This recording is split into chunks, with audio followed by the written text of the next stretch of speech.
నమస్తే, నేను మీ రాజేంద్ర.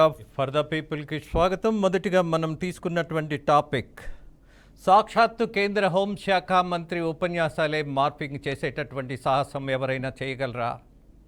విపక్షం కావచ్చు, మరేదైనా వ్యతిరేక వర్గాలు కావచ్చు, బట్ సాక్షాత్తు ఈ దేశానికి సంబంధించినటువంటి ప్రధాన నాయకుడిలో రెండో నాయకుడిగా ఉన్నటువంటి హోంశాఖ మంత్రి అమిత్ షా ప్రసంగాలను వక్రీకరిస్తే, వైరల్ చేస్తే, ఫేక్ వీడియోలను రిలీజ్ చేస్తే ఇంకా ఈ దేశ భద్రతకు ఏమైనా ఉందంటారా అవకాశం? Can we believe it? సాక్షాత్తు ఈ దేశ ప్రధానిని కూడా మార్ఫింగ్ చేసేటటువంటి ప్రయత్నాలు కూడా జరిగినాయి అని ఒక వాదన కూడా వినిపించింది. అఫ్కోర్స్ ప్రధానమంత్రి మాట్లాడినటువంటి మాటలు కూడా కొన్ని యథార్థాలా లేక కావాలనే రాజకీయంగా మాట్లాడారా, వివాదమైనటువంటి అంశాలను మరి ఆయన మాట్లాడినప్పుడు అన్న ప్రశ్న కూడా ఈ సందర్భంగా వస్తోంది.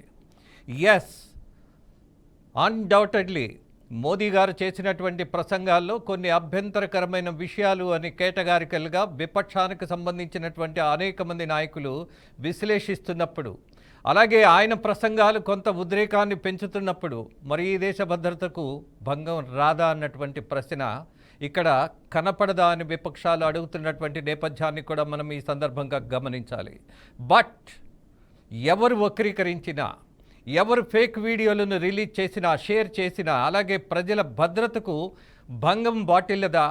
అలాగే దేశ భద్రతకు ఎవరు బాధ్యత తీసుకోవాలి? ఇలాంటి ఫేక్ వీడియోలు, ఇలాంటి అక్రమమైనటువంటి వ్యాఖ్యలను ఒక ప్రధాన నాయకుడు చేసినట్టుగా ప్రజల మధ్యకు తీసుకెళ్తున్నటువంటి సందర్భం ఎలాంటిది? ఇవాళ సార్వత్రిక ఎన్నికల సందర్భంగా అందరూ ఎన్నికల వైపు చూస్తున్నప్పుడు, ఏ పార్టీ ప్రజల అభిమానం పొందాలని ప్రయత్నిస్తున్నప్పుడు, అలాగే హామీలు ఇస్తూ ఆ హామీలను ప్రజలకు చేరవేసే ప్రయత్నం జరుగుతున్నప్పుడు జరిగిందేమిటి?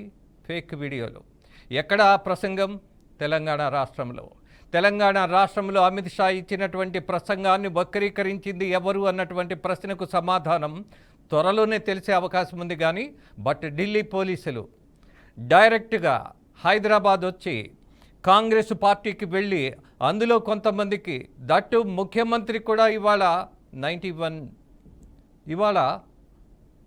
91 సెక్షన్ కింద ఆయనకి నోటీసులు ఇవ్వటం జరిగింది. 2 రోజుల్లో సమాధానం ఇవ్వాలన్నటువంటి ఒక హెచ్చరిక ఆ నోటీసులో కనిపిస్తోంది.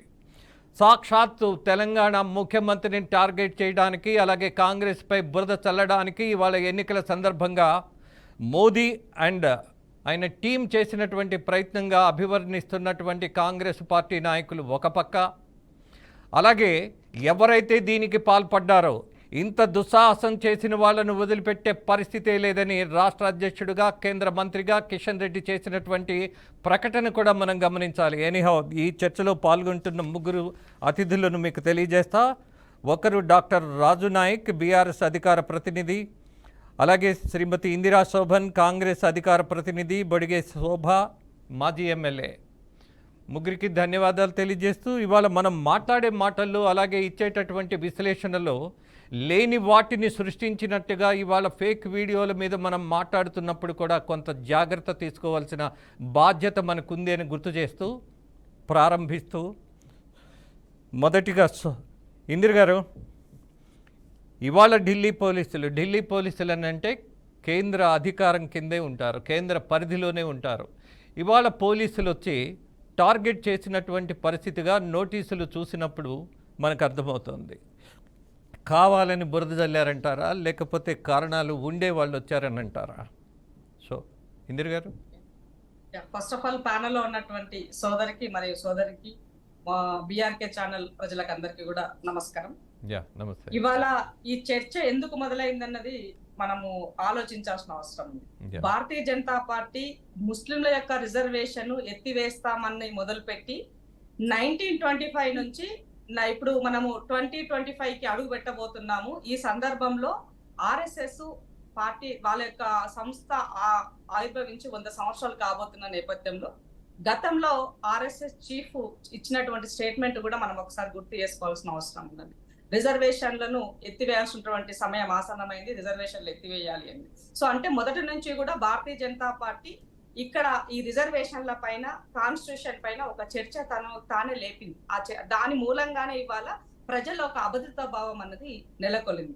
సో అంటే మీరు అవకాశం కోసం ఎదురు చూస్తున్నారు. ప్రాపర్ గా ఫుల్ ఫ్లెడ్జ్డ్ గా వాళ్ళకి ఆ స్థానాలు వచ్చినట్లయితే ఆటోమేటిక్ గా దీన్ని వెత్తివేసే కుట్ర అనేది ఉన్నది. కాబట్టి ఇవాళ రీసెంట్ గా అంటే మేము ఏ రోజైతే నయవంచన 5 ఏళ్ల మోసం 100 ఏళ్ల విధ్వంసం అని రేవంత్ అన్న పిసిసి ప్రెసిడెంట్ గా ఆయన ఇది రిలీజ్ చేసిన రోజు ఈ మాట చెప్తున్నారు. ఆర్ఎస్ఎస్ 100 సంవత్సరాలు పూర్తి చేసిన సందర్భంలో వాళ్ళ ఐడియాలజీలో ఉన్నటువంటి రిజర్వేషన్లు ఎత్తివేయాలన్న దానికి ఇవాళ మూలానికి వాళ్ళు అది చేశారు. కాబట్టి 100 సంవత్సరాలు అయిపోతున్న సందర్భంలో 400 సీట్లు ఇవ్వమని అడుగుతున్నారు. మరి మీకు రిజర్వేషన్లు కావాలి అని అంటే కాంగ్రెస్ కావాలి, రిజర్వేషన్లు వద్దనుకుంటే బీజేపీ కావాలి, మీరు ఏది కావాలో తెలుసుకోండి అని ప్రజలకు విన్నవించాడు. ప్రజల ముందు పెట్టారు చర్చని. కాబట్టి ఇప్పుడు అది పెద్ద ఎత్తున దేశవ్యాప్తంగా చర్చ నడుస్తుంది. ఇవాళ నిన్నటికి నిన్న తెలంగాణకి వచ్చినటువంటి భగవత్ గారు, ఆయన ఆర్ఎస్ఎస్ చీఫ్ గారు, ఆయన రిజర్వేషన్లో మేము ఎత్తివేయాలనుకోవట్లేదని చెప్పే పరిస్థితి తీసుకొచ్చుకున్నారు. ఎందుకు అసలు ఆ చర్చ ఎందుకు వచ్చింది? దానికి సంబంధించినటువంటి మూలాలు వెలికింది ఎవరు? ఇవాళ మతం గురించి మాట్లాడుతుంది ఎవరు? రిజర్వేషన్ గురించి మాట్లాడుతుంది ఎవరు? కాన్స్టిట్యూషన్ పైన అభద్రతా భావం నెలకొల్పింది ఎవరు? ఇవన్నీ మీరే కదా చేసింది. ఇవాళ సోషల్ మీడియాలో ఏదో మాట్లాడినారని. ఇందిర్ గారు ఒక విషయం, ఎవరెవరు ఏ సందర్భంగా ఎన్నికల సందర్భంగా ఎందుకు మాట్లాడారో తర్వాత చూద్దాం. బట్ ఫేక్ వీడియోను సృష్టించారా లేదా అన్న దాని మీద ఎవరికైనా సందేహం ఉందా? నేను ఒక్కసారి ఇందిర్ గారు ఒక్కసారి ప్లే చేసి చూపిస్తా. ఫేక్ వీడియో అనేది అలాగే ఒరిజినల్ వీడియో అనేది రెండు మీకు ప్లే చేసి చూపిస్తా.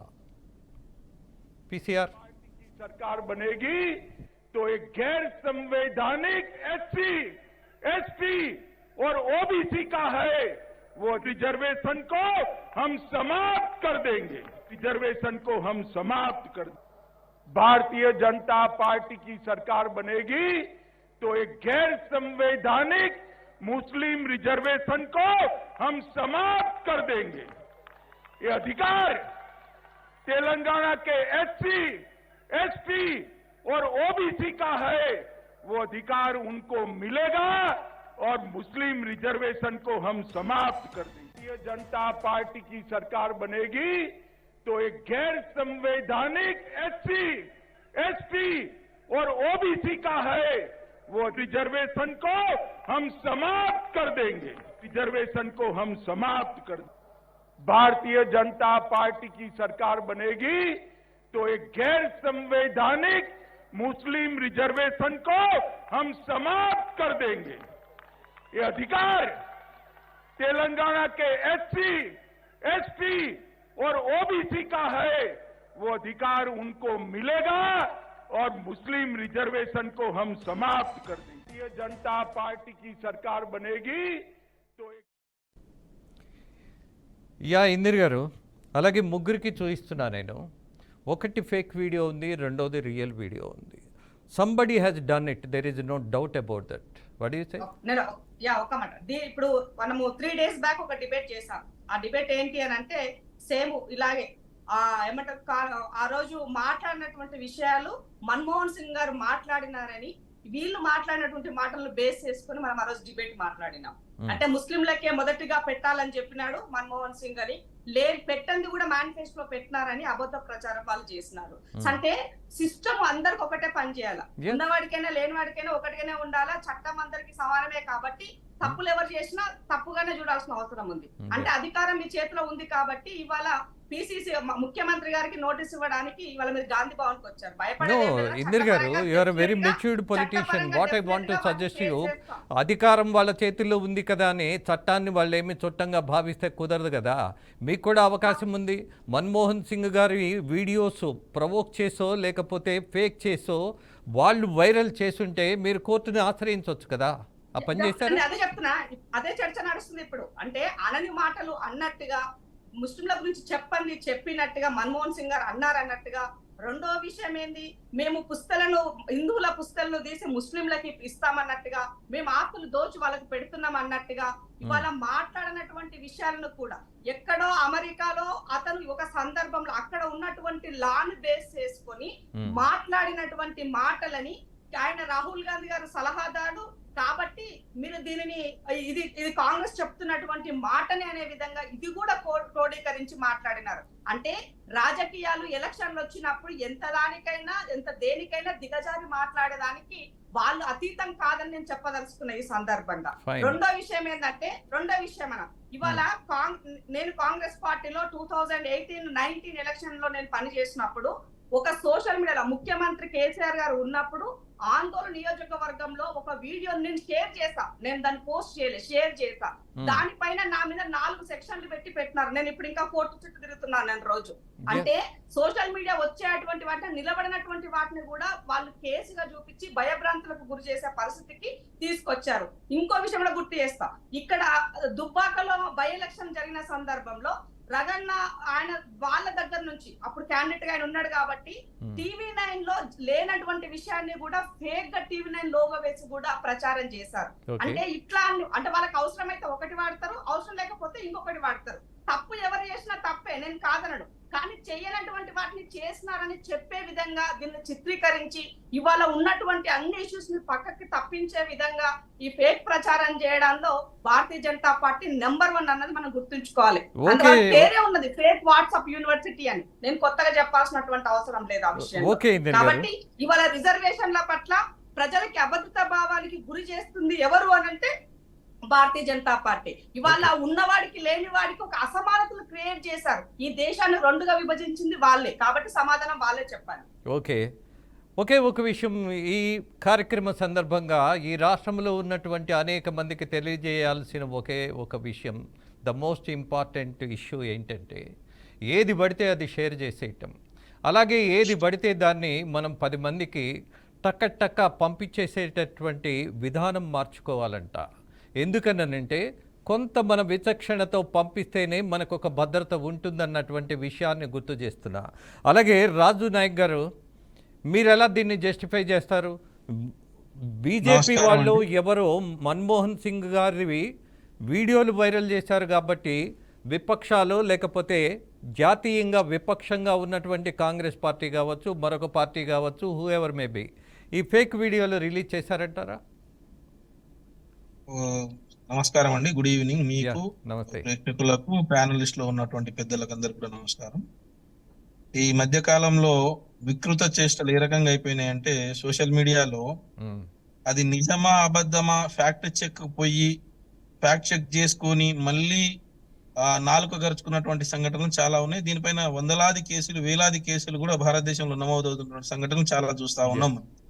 అయితే వాస్తవ పరిస్థితులు ఏంటంటే, నిజానికి మనం మాట్లాడుకుంటే రేవంత్ రెడ్డి గారు తెలంగాణ రాష్ట్రంలో ఏదో మళ్ళీ రిజర్వేషన్ల కుట్ర జరుగుతా ఉంది. ఈ రిజర్వేషన్ ని ఒకవేళ కొనసాగించాలి అంటే ఖచ్చితంగా కాంగ్రెస్ గెలవాలని వాళ్ళ ఉద్దేశం ఏంటంటే, ఒక భారత రాజ్యాంగం రాసిర్రు, ఆ రాజ్యాంగానికి రచన ఉంది. 2 సంవత్సరాల 11 నెలల 18 రోజులు కూర్చొని ఒక పటిష్టమైనటువంటి భారత రాజ్యాంగాన్ని నిర్మించుకున్నాము. ఈ రాజ్యాంగాన్ని మార్చి ఒకవేళ రిజర్వేషన్లు తీసివేసే కుట్ర ఒకవేళ జరిగితే దేశంలో ఎవరు ఉండరు. దానికి ప్రధానమంత్రి నుంచి కింది స్థాయి వరకు అందరు ఖండించారు.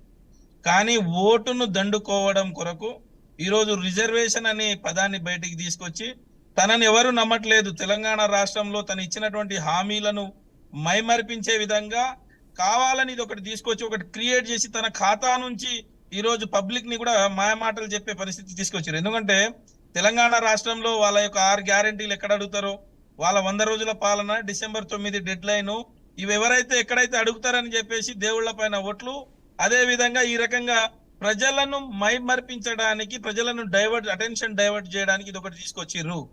అది తీసుకురావడమే కాకుండా సాక్షాత్తు దేశ హోంమంత్రి అయినటువంటి అమిత్ షా గారు మాట్లాడింది ఒకటైతే దానికి వక్రీకరణ చేసి డిబేట్ ఫేక్ చేసేసి ఈ రోజు ఇంకొకటి కావాలని చేసేసి వీళ్ళ ఇద్దరి మధ్య మ్యాచ్ ఫిక్సింగ్ తోటి బీఆర్ఎస్ ని సైడ్ చేయాలనే ఉద్దేశంతో ఇప్పుడు ఢిల్లీ నుంచి వచ్చి 91 సిఆర్పిసి 91 నోటీసులు ఇచ్చారు.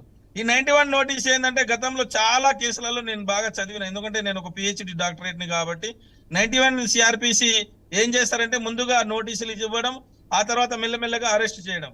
అంటే కాంగ్రెస్ పార్టీని ఒకవేళ ఉంచాలనా దించాలనా తెలంగాణ రాష్ట్రంలో లేకపోతే రేవంత్ రెడ్డి గారిని చెప్పు చేతుల్లోకి తీసుకోవాలనా, లేకపోతే రేవంత్ రెడ్డి గారిని మొదటిసారి కవిత గారిని కూడా ఇట్లనే సేమ్ మొదటిసారిగా 91 సిఆర్పిసి కింద నోటీస్ ఇవ్వడము, ఆ తర్వాత అరెస్ట్ చేయడం. సేమ్ అదే విధంగా తమిళనాడులో జరిగినటువంటి కానీ, లేకపోతే అస్సాంలో జరిగినటువంటి సంఘటనలు కానీ, లేకపోతే జార్ఖండ్ లో జరిగినటువంటి సంఘటనలు కానీ, ముఖ్యమంత్రి స్థాయికి కానీ, లేకపోతే వివిధ రాజకీయ నాయకులు ఈ రోజు ఢిల్లీ కేజ్రీవాల్ తో సహా జైల్లో ఉన్నటువంటి వాళ్ళకందరికీ కూడా మొదటగా పంపించినటువంటి నోటీసు 91 సిఆర్పిసి. దీంతో తెలంగాణలో ఏం జరగబోతుంది అనేది కూడా మనకు తెలిసిపోతుంది. ఎందుకంటే ఈ ఏదైతే ఫేక్ వీడియో అలజడి సృష్టించిర్రో, ఈ ఫేక్ వీడియో కాంగ్రెస్ ఓటు బ్యాంకును తన ముఖ్యమంత్రి పదవి ఎక్కడైతే, ఎందుకంటే ఈ 3 నెలల్లోనే తను ఇచ్చినటువంటి మాట తప్పించుకొని, అంటే ఇచ్చిన మాటను కట్టుబడి ప్రజలకు చేయలేని పరిస్థితుల్లో ఇలాంటివి ప్రజల్లో గందరగోళం సృష్టించి వాళ్ళకి ఏదో అటెన్షన్ ని డైవర్ట్ చేసే విధంగా ఈ రకంగా చేసి ఈ రకంగా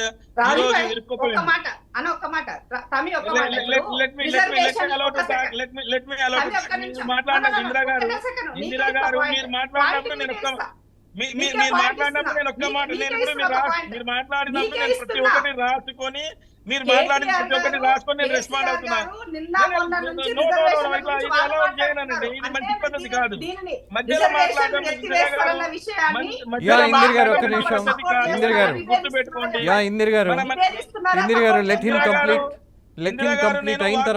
రాలేదు. చర్చ ఇందిరా గారు నేను వాగ్వాదానికి రాలేదు, చర్చకు మాత్రమే వచ్చాను. డిబేట్ చేద్దాం.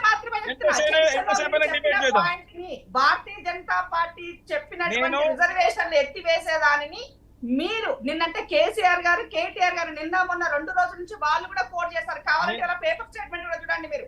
ఇవాళ పేపర్లో కూడా నేను రెగ్యులర్ గా 6 పేపర్లు, తెలుగు 6 పేపర్లు, ఇంగ్లీష్ పేపర్లు కూడా చదువుతా అండి. ఇందిరా గారు నేనేమంటున్నా అంటే జరుగుతున్న వాస్తవ పరిణామాలు చెప్తున్నాను, ప్రజల్లో జరుగుతున్న గందరగోళం చెప్తా ఉన్నాను. ఇక్కడ జరుగుతున్నటువంటి ఎంపీ ఎలక్షన్ లోనే నిజంగా ఒకవేళ ఇదే ఉంటే, ఇదే రేవంత్ రెడ్డి గారు ఆర్ఎస్ఎస్ కార్యకర్త, మీకు తెలుసో తెలియదు, ఇదే రేవంత్ రెడ్డి గారు విద్యార్థి పరిషత్ లో పనిచేసి వచ్చిండు, ఇదే రేవంత్ రెడ్డి గారు ఏబీవీపీలో పనిచేసి గోడల మీద వందే మాత్రం అని చెప్పేసి రాసిండు. ఈ దేశంలో ఉండాలి. ఒక్క నిమిషం అండి,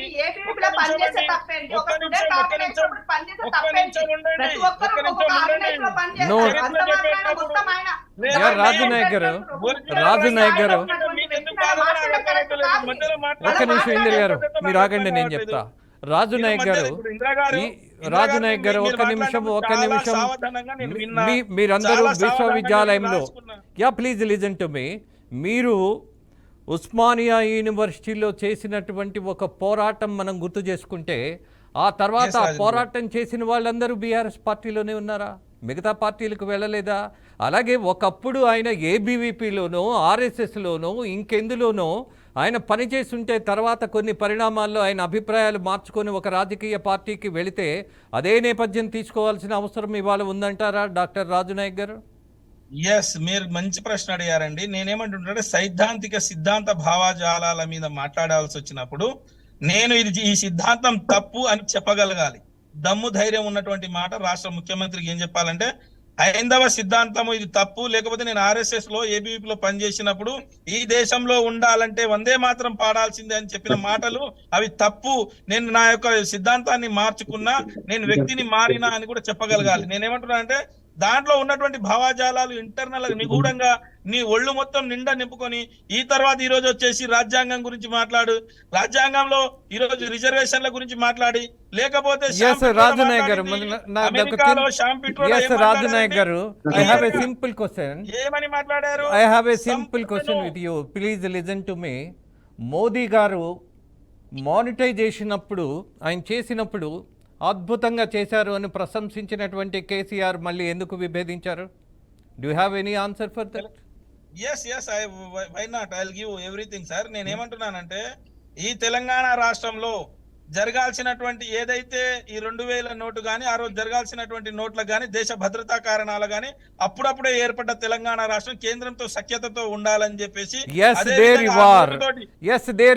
రాజు నాయక్ గారు అభిప్రాయాలు మారుతూ ఉంటాయి. ఎందుకనంటే సమయానుకూలంగా ఖచ్చితంగా దాన్ని మనం గౌరవించాలి.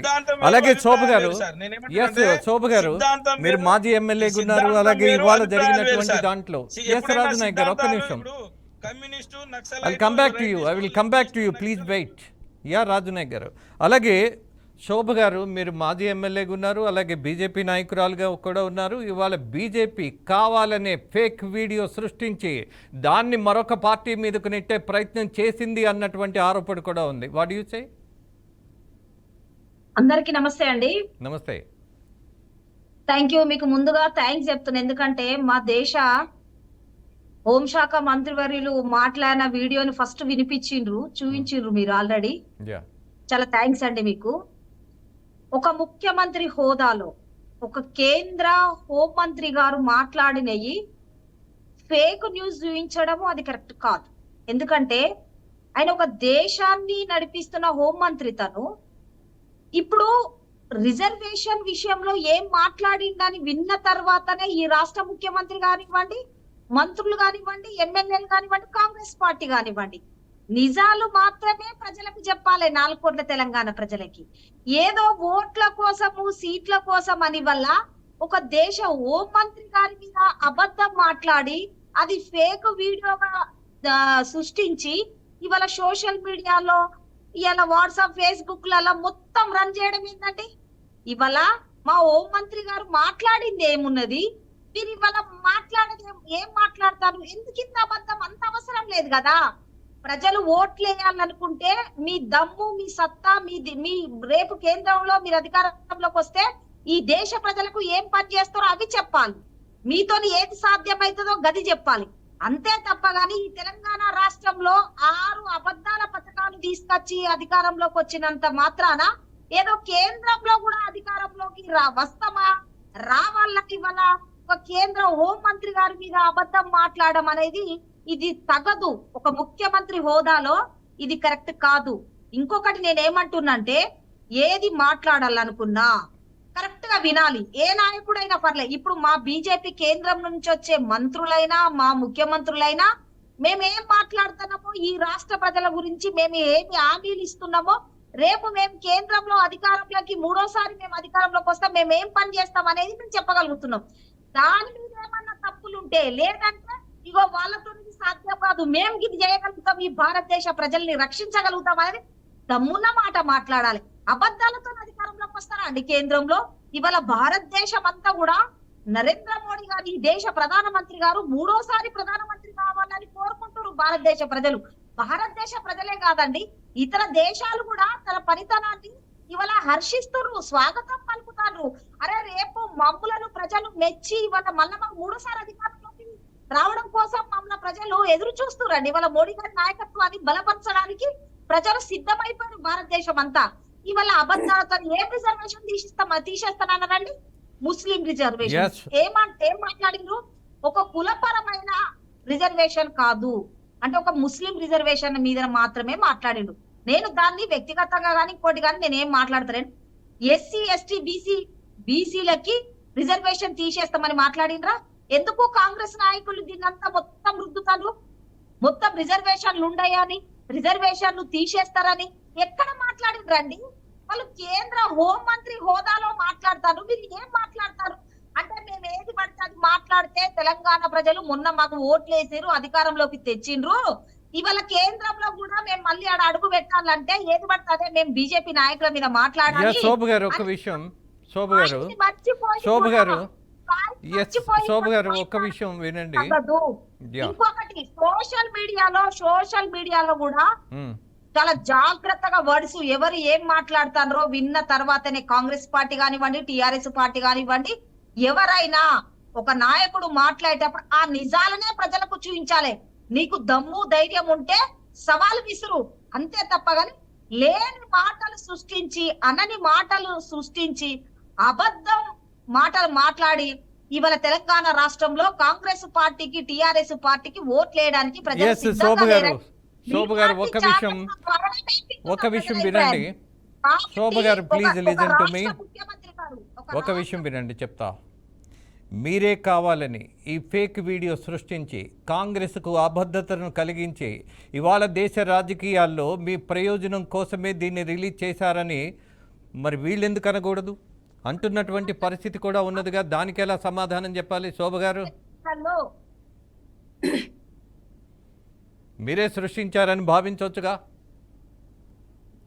అదే ఇప్పుడు మీరు చూపించారు కదా అంటే ఇప్పుడు మా కేంద్ర హోంమంత్రి గారు ఏం మాట్లాడారు అనేది స్పష్టంగా విన్నారు కదా. ఎస్, మేమే చూయించాం. ఆయన మాట్లాడింది మీరే వక్రీకరించి మీరే కావాలని చేశారని ఒక వాదన వినిపిస్తున్నటువంటి దానికి మీ దగ్గర సమాధానం ఏంటి? రాజేంద్రన్ ఒక మాట,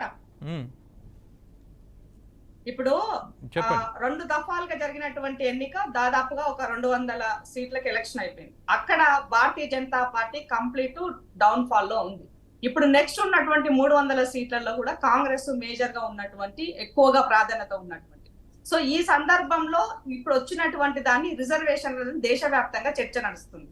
దీనికి కాంగ్రెస్ పార్టీ అంటే తెలంగాణ కాంగ్రెస్ పార్టీ ఆజ్యం పోసిందంటే రేవంత్ రెడ్డి గారు మొదటి నుంచి ఇది ఆయన మాట్లాడుతున్నారు దేశవ్యాప్తంగా జరిగేటువంటి దానికి.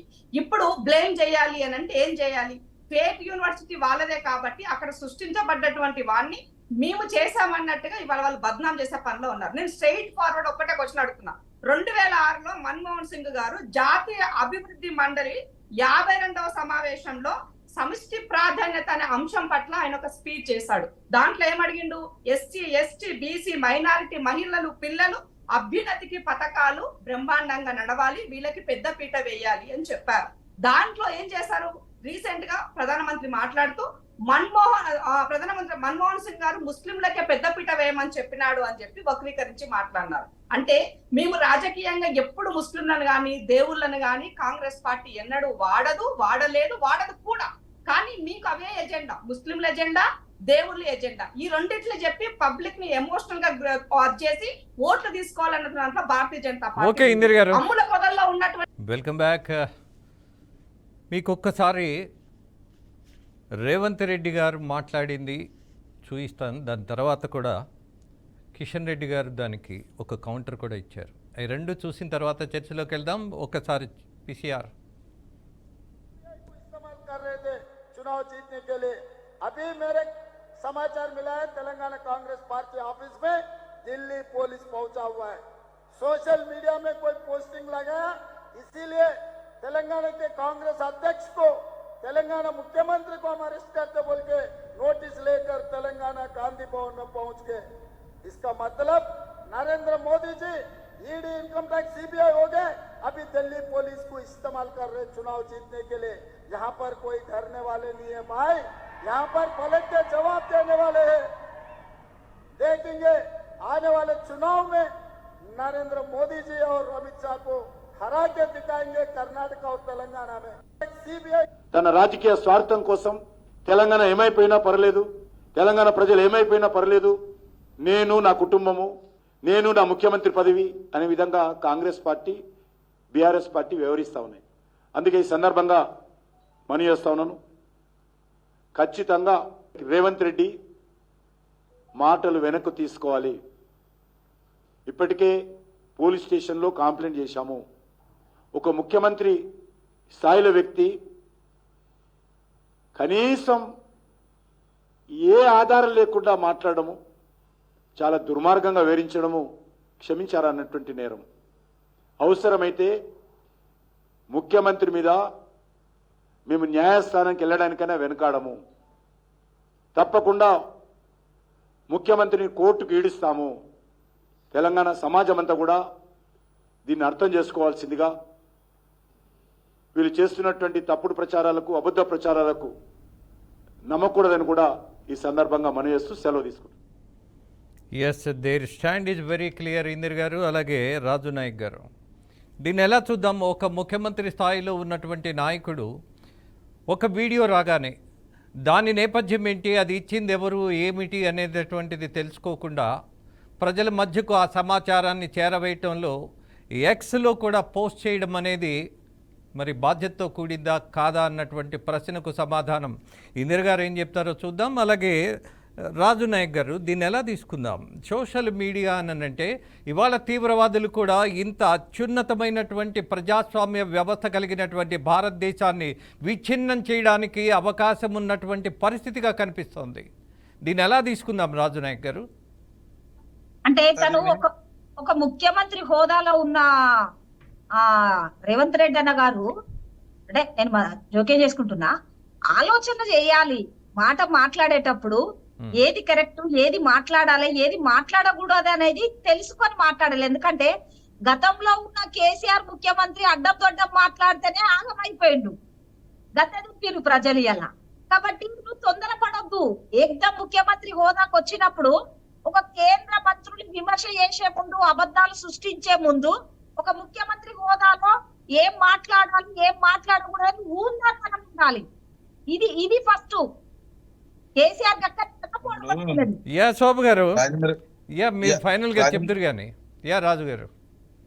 నేనేమంటున్నాను సార్ అంటే, ఒకటి భారత రాజ్యాంగం మీద ప్రమాణం చేసి ఈ దేశాన్ని జాగ్రత్తగా చూసుకుంటా, కుటుంబాన్ని గాని లేకపోతే సర్వసత్తాక ఏదైతే రాజ్యాంగాన్ని పరిరక్షణ చేస్తా అని చెప్పేసి మాట్లాడిన తర్వాత కూడా ఏదో చిన్న ఊర్లో గల్లీలో చేసే పిల్లలకి ఏం తెలియక అవగాహన రాహిత్యంతో చేసిరంటే ఏదైనా అనుకోవచ్చు. కానీ అవగాహనతోటే కావాలని అబద్ధాల పునాదుల పైన రాజ్యాన్ని నిర్మించినటువంటి రేవంత్ రెడ్డి గారు అవే అబద్ధాలను పునరావృతం చేసి ఈ దేశాన్ని సాక్షాత్తు హోంమంత్రి వీడియోను కూడా మార్ఫింగ్ చేసేసి ఈ రోజు ప్రజల్లో ఇది చేయడం అనేది నిజంగా ఇది చాలా దౌర్భాగ్యమైనటువంటి పరిస్థితి. యా రాజు గారు, మీరు కన్క్లూజన్ దౌర్భాగ్యమైనటువంటి పరిస్థితి. మీరు ఇది ఎవరు వచ్చేసారా? ఫేక్ ఇది వీడియో ఎవరు సృష్టించింది చేసినా, కాంగ్రెస్ BJP పార్టీ చేసినా, నాయకులే అని TRS మీకు మీరు కన్క్లూజన్ కి వచ్చేసారా? నేనేమంటున్నానంటే, ఒక దేశం ఢిల్లీ పోలీసులు తెలంగాణకు వచ్చి ఈ రోజు ఆయనను నోటీసులు ఇచ్చే పరిస్థితి తీసుకొచ్చిరంటే ఆయన ఏ స్థాయికి దిగజారిపోతున్నాడు. నేనేమంటున్నా అంటే, ఎంతసేపు అబద్ధాల మీద రాజ్యాన్ని నిర్మించాలి, మరి ఇలానే ప్రజల్లో ఆలోచిస్తే వైషమ్యాన్ని పెంచాలి. ఇలానే ఆలోచిస్తే మీ పార్టీ నాయకురాలు ఎమ్మెల్సీ కవితను తీసుకొని వెళ్ళి జైల్లో పెడితే మరి దాన్ని ఇలానే చూద్దామా? నేనేమంటున్నానంటే, కవిత గారైనా, కేసీఆర్ గారైనా, రేవంత్ రెడ్డి గారైనా, కిషన్ రెడ్డి గారైనా, మోడీ గారైనా ప్రజాస్వామ్య దేశంలో ఉన్నాము. ప్రజాస్వామ్యంలో ఇష్టం వచ్చినట్టు ఏది పడితే అది అబద్ధాలను కూడా మాట్లాడతాము. సోషల్ మీడియాలో ఉన్నటువంటి అంటే నిజమేందో అబద్ధమేందో తెలియకుండా కూడా ఇష్టం వచ్చినట్టు చేస్తామంటే అది ఎవరైనా చట్టానికి సమానమే. అది చట్టంలో, ఎందుకంటే అది పద్ధతి కాదు, అది ఎవరు చేసినా పద్ధతి. కానీ రేవంత్ రెడ్డి గారి ఉద్దేశం ఏంటంటే, రేవంత్ రెడ్డి గారికి తెలిసి చేసినటువంటి తప్పు ఇది. మీరేమనుకుంటున్నారంటే రేవంత్ రెడ్డి గారు ఏదో తెలియక చేసిండు, లేకపోతే వేరే పార్టీలకు ఆపాదించడం అనేది కాదు. ఇక్కడ రేవంత్ రెడ్డి గారు తెలంగాణ ప్రజల యొక్క ఓటును దండుకోవడానికి ఈ యొక్క ప్రయోగం చేస్తా ఉన్నాడు. ఎస్సీ ఎస్టీ బీసీ మైనారిటీ అనే పదము ఈ రోజు ఆయనకు గుర్తొచ్చింది. ఎస్సీ ఎస్టీ బీసీ మైనారిటీలు ఈ రోజు ఆయనకు ఏదో కొత్తగా ప్రేమ పుట్టుకొచ్చింది. నిజంగా నీకు ఎస్సీ ఎస్టీ బీసీల పైన నిజమైనటువంటి ప్రేమ ఉంటే, నిజంగానే ఇది ఉంటే ఎందుకు ఒక మాదిగ సమాజానికి ఈ రోజు సామాజిక వర్గానికి ఒక్క సీట్ ఎందుకు ఇవ్వలేదండి? మీరు ఎందుకు ఇది చేయలేదు? అదే విధంగా ఈ రోజు నీ మంత్రివర్గంలో ఎంతమంది మాదిగలు ఉన్నారండి? నీకు నిజంగా ఒకవేళ అంత ప్రేమ ఉంటే లంబాడి బిడ్డలు, ఎస్టీలు, తెలంగాణ రాష్ట్రంలో ఉన్నటువంటి లంబాడి బిడ్డలకు మంత్రి పదవి ఎందుకు ఇవ్వలేదండి? నేనేమంటున్నానంటే, నిజంగా ఎస్సీ ఎస్టీ బీసీల పైన నీకు ప్రేమ ఉంటే నిన్న జరిగినటువంటి నామినేటెడ్ పోస్ట్ లో ఎస్సీ ఎస్టీల యొక్క సంఖ్య ఎంత అండి? నేను ఇలాంటివన్నీ మాట్లాడుకుంటా పోతే ఇవన్నీ కూడా ఓటును దోచుకోవడం కొరకు చేస్తున్నటువంటి ఒక ఎత్తుగడ మాత్రమే. ఓకే రాజు నాయక్ గారు, రేపటి నుంచి ఇగో మోడీ తెలంగాణ దండయాత్ర చేస్తున్నారు. మీ ప్రశ్నకు సమాధానం రాజు నాయక్ గారు. నాయక్ గారు ఒక్క నిమిషం, మీ ప్రశ్నకు సమాధానం మన సోదరు ఏమి ఇస్తారో విందాం. ఇందిర గారు అన్న, ఇప్పుడు రేవంత్ రెడ్డి అనేటువంటి వ్యక్తి ముఖ్యమంత్రియే కాదు, పార్టీ ప్రెసిడెంట్ కూడా, పిసిసి ప్రెసిడెంట్ కూడా ఉన్నారు. ఆ విషయం మర్చిపోతున్నారు మీరు. So as a PCC president గా మొత్తం కంప్లీట్ గవర్నమెంట్ పరంగా ప్రోగ్రామ్ నడవట్లేదు.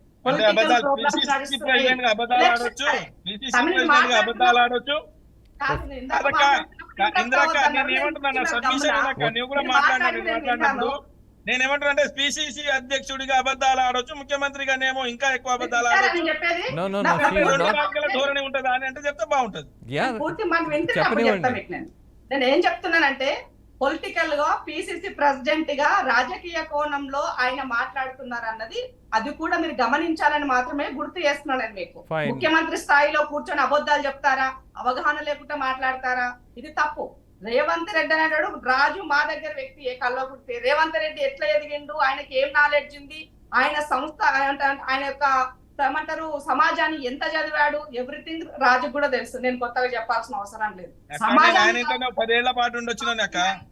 ముఖ్యమంత్రిగా ఎంత అవగాహన ఉండాలో అంతకన్నా 10 రెట్ల అవగాహన ఉంది అన్ని వర్గాల పట్ల, అన్ని అంశాల పట్ల, అన్ని Fine. విషయాల పట్ల. మరి బాధ్యత ఉన్నప్పుడు ఇందిర్ గారు discussion చేస్తారు. జనం అడిగే సింపుల్ క్వశ్చన్, ఒక ముఖ్యమంత్రి స్థాయిలో అలాగే పార్టీకి రాష్ట్ర అధ్యక్షుడిగా ఉన్నటువంటి నాయకుడు ఒక సోషల్ మీడియాలో వచ్చినటువంటి ఫేక్ వీడియోని ప్రజల మధ్యకు తీసుకెళ్లే ప్రయత్నం చేయొచ్చా, బాధ్యత ఉన్నట్టుగా భావించవచ్చా? అది కదా ప్రశ్న. ఒక మాట చెప్తాను నేను ఇప్పుడు, ఒక మాట. ఇప్పుడు రేవంత్ అన్న ఏం చెప్పినాడు, నేను సోషల్ మీడియాలో పోస్ట్ జరిగిన దానికి మీరు పంపించారు, నేను భయపడను, నేను ఎదుర్కొంటానని చెప్పినారు. ఆయన స్వీకరించారు. ఎదుర్కోవడం కాదు,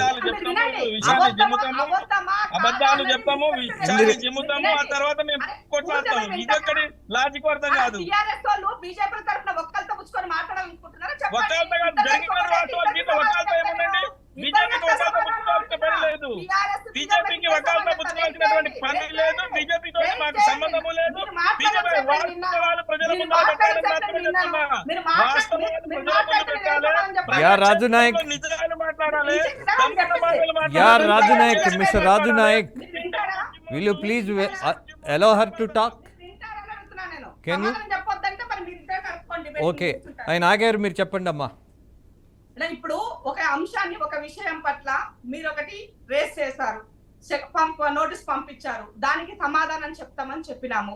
రెండో విషయం ఏంటి అని అంటే, ఇవాళ గురువింద సామెత లెక్క మీరు చక్కగా ఉన్నట్టుగా మాకేం తెలియనట్టుగా మాట్లాడుతున్నారు.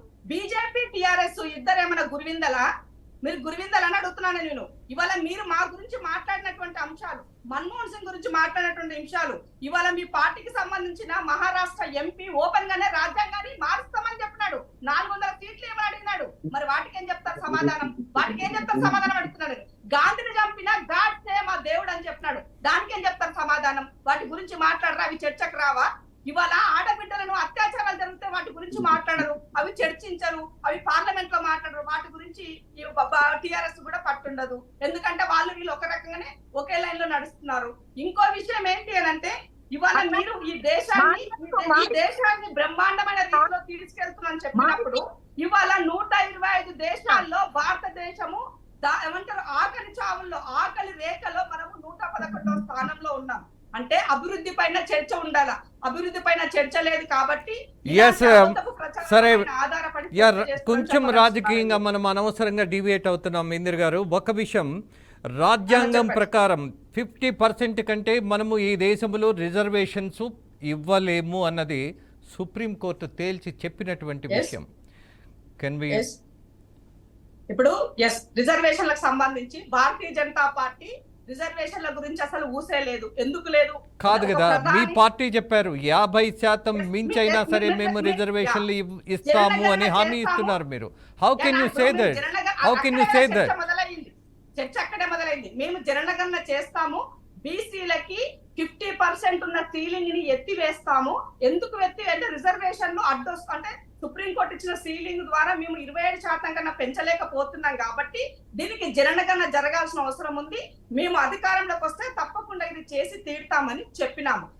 భారతీయ జనతా పార్టీ రిజర్వేషన్ లో ఊసెత్తట్లే. ఎందుకు అంటే అత్యధిక జనాభా ఉన్నటువంటి ఎస్సీ ఎస్టీ బీసీలది ఈ సంఖ్య ఉంది కాబట్టి రిజర్వేషన్ల పూర్వకంటే ఇది బయటకు వారెంతనో వారి వాటా అంత అనేది నినాదం వస్తుంది.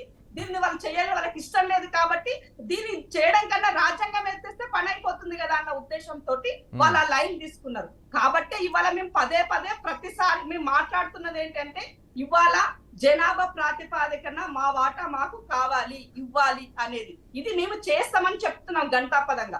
అది వాళ్ళకి అది అర్థం కాకుండా దీనిని ఎట్లనైనా బ్యాలెన్స్ చేయలేక, చెప్పుకోలేక అబద్ధాలని ఎత్తుకున్నారు. ఇవాళ పంపించినటువంటి వీడియో వాళ్ళు చేసి పెట్టలేదని ఎందుకు అనుకోవాలా? మాట్లాడినటువంటి వాస్తవాన్ని వక్రీకరించారని ఎందుకు అనుకోకూడదు?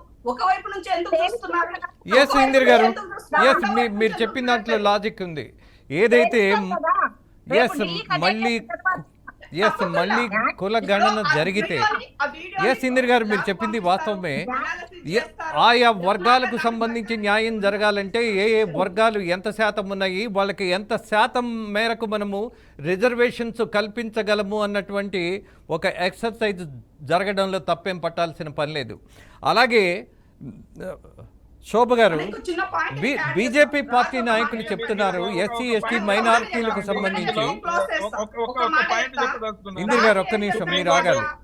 ఇందిరక ఒక్క నిమిషం వినండి ఒక్క నిమిషం వినండి. అడుగుతున్నాడు. ఎస్ మీ సోదరుడు మిమ్మల్ని రిక్వెస్ట్ చేస్తున్నాడు ఇందిర గారు, కొద్దిగా ఆయన మాట్లాడి ప్లీజ్. ఇవాళ టిఆర్ఎస్ గవర్నమెంట్ లో ఎంతమంది మాదిగలకి మీరు అధికారం ఇచ్చారు, ఎంతమంది మాదిగకి మంత్రి పదవులు ఇచ్చినారు, వాళ్ళ గురించి కూడా గుర్తుంచుకొని నన్ను ప్రశ్నిస్తే నేను విషయాన్ని డైవర్ట్ చేయకుండా ఒక్క నిమిషంలో ఒక్క మాట సబ్మిషన్ చెప్పదలుచుకున్నా రాజేందర్ గారికి. మీకు సుప్రీంకోర్టులో 2 వాదనలు జరిగినాయి. Indira Sawhney case, Supreme Court Delhi and Jammu Kashmir case విషయంలో అడిక్వేట్ పాపులేషన్ ఆఫ్ అడిక్వేషన్ ఎంత ఉండాలి, ఎంత రిజర్వేషన్ ఉండాలనే దానిపైన సుప్రీంకోర్టులో డిస్కషన్ జరిగితే చాలా సార్లు రాజ్యాంగ సవరణ అవసరము, దీనికి 50% కంటే సీలింగ్ దాటకూడదని. కానీ ఏదైతే ఈశాన్య రాష్ట్రాల్లో 90% గిరిజనులు ఉన్నటువంటి చోట అక్కడ 90% రిజర్వేషన్ అమలు అవుతా ఉంది. నేనేమంటున్నా అంటే షెడ్యూల్ మార్చేటప్పుడు అవన్నీ మార్చుకున్నాం. కానీ దౌర్భాగ్యం ఏంటంటే భారతదేశంలో ఎస్సీలు 18% ఉంటే ఎంత పర్సెంటేజ్ రిజర్వేషన్ అవుతుంది, ఎస్టీలు ఎంత శాతం 11% ఉంటే ఎంత పర్సెంటేజ్ రిజర్వేషన్ అవుతుంది. అదే ఓసీలకు సంబంధించి మొన్న ఏదైతే భారతీయ జనతా పార్టీ తీసుకొచ్చినటువంటి ఓసీలది వాళ్ళ పర్సెంటేజ్ 7% అయితే ఈ దేశంలో 10% రిజర్వేషన్ అమలు అవుతుంది. దీనిపైన మేము సుప్రీంకోర్టులో ఒక పీల్ వేసారు. ఎందుకు జనాభా 2 కేసులో సుప్రీంకోర్టే 2 కేసులో 2 రకాలుగా స్పందించింది. ఇందిరా సహాని కేసు ఒకటి, Jammu Kashmir government versus Srinagar versus Jammu Kashmir government ఏదైతే జరుగుతున్నప్పుడు సుప్రీంకోర్టులో కేసు వేసిర్రు. ఇదెక్కడి న్యాయము? ఏదైతే యాజ్ పర్ పాపులేషన్ ప్రకారం రిజర్వేషన్ ఉండాలి, లేకపోతే ఆర్థికంగా ఉండాలి, లేకపోతే సంస్కృతి సాంప్రదాయాలు ఉండాలి, లేకపోతే ఫినాన్స్ ఆధారంగా ఉండాలి అని. కానీ ఇక్కడ జరుగుతున్నటువంటి దౌర్భాగ్యం ఏంటంటే దీనిపైన ఎక్కడ భారతదేశంలో ఉన్నటువంటి ఇంటలెక్చువల్స్ ఏడా కూడా ఎవరు కూడా కాంగ్రెస్ పార్టీ ఆ రోజు ఇంతగానం జరుగుతూ ఉంటే 10% వాళ్ళకి రమారమిగా వాళ్ళకి రిజర్వేషన్ ఇస్తే ఎక్కడా కూడా కాంగ్రెస్ పార్టీ గానీ, రాహుల్ గాంధీ గారు గానీ, సోనియా గాంధీ గారు గానీ, ప్రియాంక గాంధీ గారు మాట్లాడలేదు. కుట్రలో రిజర్వేషన్ నేను ఇంకొక సార్, ఏదైతే విద్యార్థులు చదువుతున్న ఒక్కటే సార్ విద్యార్థులు చదువుతూ యూనివర్సిటీలలో ఎవరైతే పేద విద్యార్థులు చదువుతా ఉన్నారో ఆ పేద విద్యార్థులకు ఫెలోషిప్ ఉంటదండి. రాజీవ్ గాంధీ నేషనల్ ఫెలోషిప్ ఏదైతే ఉంటుందో రాజీవ్ గాంధీ నేషనల్ ఫెలోషిప్ ఇచ్చే దగ్గర కూడా బీజేపీ కోత విధించింది. అదే విధంగా ఏమైందంటే ఫెలోషిప్ ఏదైతే యూజీసీ యూనివర్సిటీ గ్రాంట్స్ కమిషన్ ఇచ్చే దాంట్లో ఈ రోజు percentage of mark SC ST బీసీలకు తీసేసింది. దీంతో వేలాది మంది పేద విద్యార్థులు ఎవరైతే ఉన్నారో ఉన్నత విద్యకు దూరం అవుతా ఉన్నారో ఇది బీజేపీ కుట్రనే. దీని విషయంలో మనము మేధావులుగా యూనివర్సిటీ ప్రొఫెసర్లుగా ఎవరు కూడా మాట్లాడలేదు ఆ రోజు. ఈ రోజు కాంగ్రెస్ చూద్దాం రాజు గారు. సార్ ఎస్ మీరు అన్నట్టుగా ఇది బీజేపీ కుట్ర అయితే, మేధావులు నిద్రపోతే పట్టించుకోకపోతే, అలాగే ఈ దేశంలో అత్యధిక శాతం ఉన్నటువంటి బీసీలు అలాగే ఎస్సీ ఎస్టీలకు సంబంధించినటువంటి వాళ్లకు కొన్ని ఎగ్జంప్షన్స్ కావాల్సి వచ్చినప్పుడు మీరు ఒక రాష్ట్రాన్ని గుర్తు చేశారు, అక్కడ 90%కి పైగా రిజర్వేషన్స్ అమలవుతున్నాయి. అలాగే మిగతా రాష్ట్రాలలో చూస్తే ఒక భిన్నమైనటువంటి దౌర్భాగ్య వాతావరణం ఉందని చాలా ఘాటుగానే మాట్లాడారు. బట్ దీని మీద కూడా సుప్రీంకోర్టు స్పష్టమైనటువంటి ఒక భావాన్ని, ఒక అర్థాన్ని ప్రకటించింది. కొన్ని ఎగ్జంప్షనల్ కేసెస్లో అవసరమైనప్పుడు, కన్విన్స్ అయినప్పుడు ఖచ్చితంగా 50% కంటే కూడా మనము రిజర్వేషన్స్ అమలు చేయొచ్చు అని సుప్రీంకోర్టు ఇచ్చినటువంటి ఒక వెర్డిక్ట్. దాన్ని మనం కాదనాల్సిన పని లేదు. అలాగే కుల గణన జరిగితే సైంటిఫిక్గా ఇవాళ ఏ సెక్షన్స్ పీపుల్ ఏ శాతం ఉన్నారన్నటువంటి శాస్త్రీయమైనటువంటి ఆధారాలతో మళ్ళీ మనం రివిజన్ చేసుకుంటే తప్పు లేదు. అలాగే శోభ గారు, మీరు కూడా మాట్లాడుతున్నటువంటి, మీ నాయకులు మాట్లాడుతున్నటువంటి ప్రసంగాలలో పదే ముస్లింలకు ఉన్నటువంటి రిజర్వేషన్స్ తీసేసి మేము మిగతా వాళ్ళకి పంచుతాము అన్నటువంటి మాట కొద్దిగా రాంగ్ కమ్యూనికేషన్ ఎడుతుందేమో. Can you check it out? అయితే రాంగ్ తీసుకుపోయేది ఓన్లీ కాంగ్రెస్ పార్టీ నాయకులు మాత్రమే తీసుకుపోతున్నారు. మీరు ఎన్నికల ప్రచారంలో చూడండి. అంటే ఒక మతపరమైన, ఒక కులపరమైన రిజర్వేషన్ మీద, ఒక ముస్లిం రిజర్వేషన్ మీదనే మాట్లాడిండ్రు, అవునా కదా? కానీ ఇక్కడ ఎస్సీ ఎస్టీ బీసీలది రిజర్వేషన్ తీసేస్తామనే పదం మాత్రము ఎక్కడ మా బీజేపీ నాయకులు, కేంద్ర మంత్రులైనా ఎవరైనా ఎక్కడ మేము మాట్లాడతలేము. దీన్ని తప్పుగా ప్రచారం చేస్తున్నది, తప్పుగా స్ప్రెడ్ చేస్తుంది ప్రజలకి కాంగ్రెస్ పార్టీ నాయకులు. నేను అక్కగారికి ఒక మాట గుర్తు చేస్తున్నా. ఇంత ప్రేమ, ఇప్పుడు తను ఒక రాష్ట్ర అధ్యక్షులు, ఎవరు రేవంత్ రెడ్డి అన్న గారు ఒక ముఖ్యమంత్రి, అవునా కదా? తన చాలా ప్రేమ ఉన్నట్టుగా మా ఎస్సీల మీద, ఎస్టీల మీద, బీసీల మీద ప్రేమ ఉన్నట్టుగా చాలా గొప్పగా మాట్లాడుతాండ్రు అన్నగారు. కానీ మొన్న జరిగిన ఎన్నికలలో మీ క్యాబినెట్ లో ఎంతమంది మాదిగలకు మంత్రి పదవులు ఇచ్చిండ్రు? ఈ తెలంగాణ రాష్ట్రంలో 3 ఎంపీ స్థానాలుంటే 3 ఎంపీ స్థానాలలో ఒక్క మాదిగ బిడ్డ కన్నా ఇచ్చిండ్రా? పెద్దపల్లి ఎవరికి ఇచ్చిండ్రు? ఆ వరంగల్ ఎవరికి ఇచ్చిండ్రు? ఫైన్. ఎస్ శోభ గారు ఒక మంచి ప్రశ్న వేశారు కదా, సమాధానం ఇవ్వనివ్వండి. సోదరి ఇందిరా మీకు సమాధానం ఇస్తుంది. యా వినండి.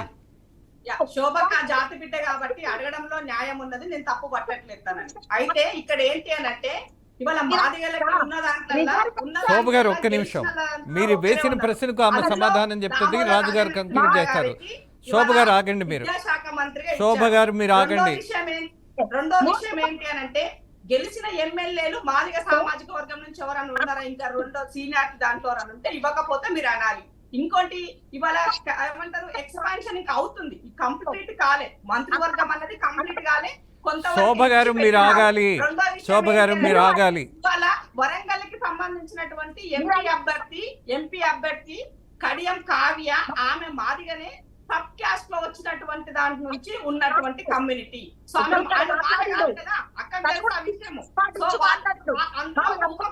ఒక ఉపకులంలో ఆమెకి ఇవాళ టికెట్ అక్కడ ఇవ్వడం. శోభ గారు మీరు వినాలి, మీరు వినాలి. లేదు మీరు మాట్లాడేస్తున్నారు, మీరు అసలు వినట్లా మా మాట. మీరు వినండి, మీరు మాట్లాడడం ఆపండి, మీరు వేసిన ప్రశ్నకు సమాధానం చెప్పనివ్వండి. Yeah will you please stop it? Shobha గారు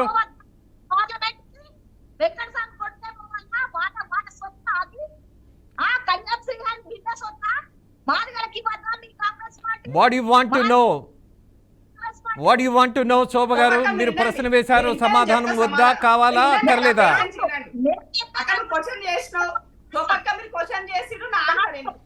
శోభ గారు మీరు ఆపండి.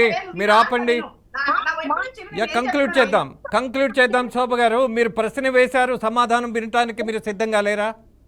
You just tell me.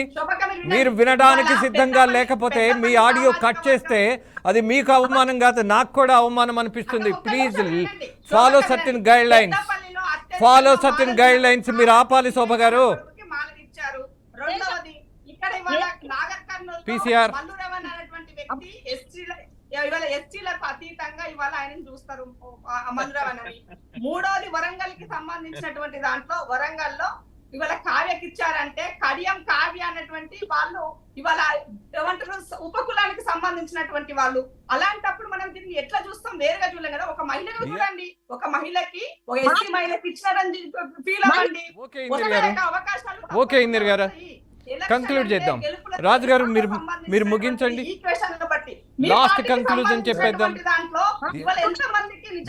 ఒకే ఒక విషయం మీ ముగ్గురు ముందు పెడుతున్నా, మీ ముగ్గురు ముందు ఒకే ఒక ప్రశ్న ప్రధానమైంది పెడుతున్నా. ఈ దేశంలో ఇప్పటికి కూడా ఎస్సీ ఎస్టీ బీసీ మైనారిటీలను నిచ్చెనగా చేసుకొని అధికారానికి వెళ్ళే పద్ధతులు ఏ పార్టీ చూసినా ఉన్నదన్నది వాస్తవం.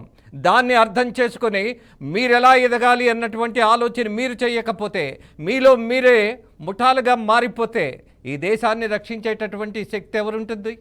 దోచే వాళ్ళే పైకొస్తారు. అర్థం కావట్లేదా మనకి ఇంకా అన్నటువంటి ప్రశ్న ఇవాళ ప్రజలు వేస్తుంటే ఈ వర్గాలకు సంబంధించినటువంటి నాయకులు ముందుకొచ్చి ఆలోచన చేయాల్సిన సందర్భం వచ్చింది. రాజుగారు will you please close it?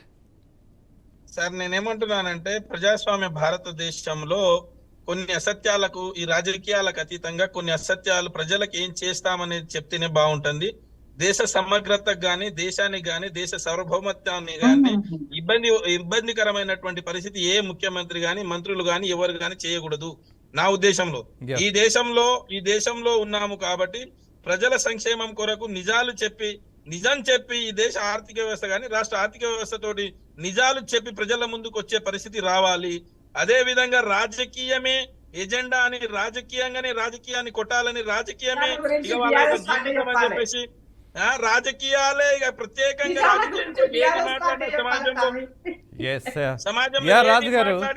రాజుగారు ఇంకా సమయం అయిపోయింది, ముగిస్తూ ఒకే ఒక మాట. రాజుగారు మనం కూడా ఒక్కసారి వెనక్కి తిరిగి చూసుకుంటే ఇవాళ ఫోన్ ట్యాపింగ్ కేసుల్లో ఎవరు ఇరుక్కుంటున్నారు, ఎవరి మీద ఆరోపణలు వస్తున్నాయి, ఎందుకు వస్తున్నాయి అన్నటువంటి ప్రశ్నకు సమాధానంగా ఇవాళ ప్రజలు వ్యధ చెందుతున్నారు.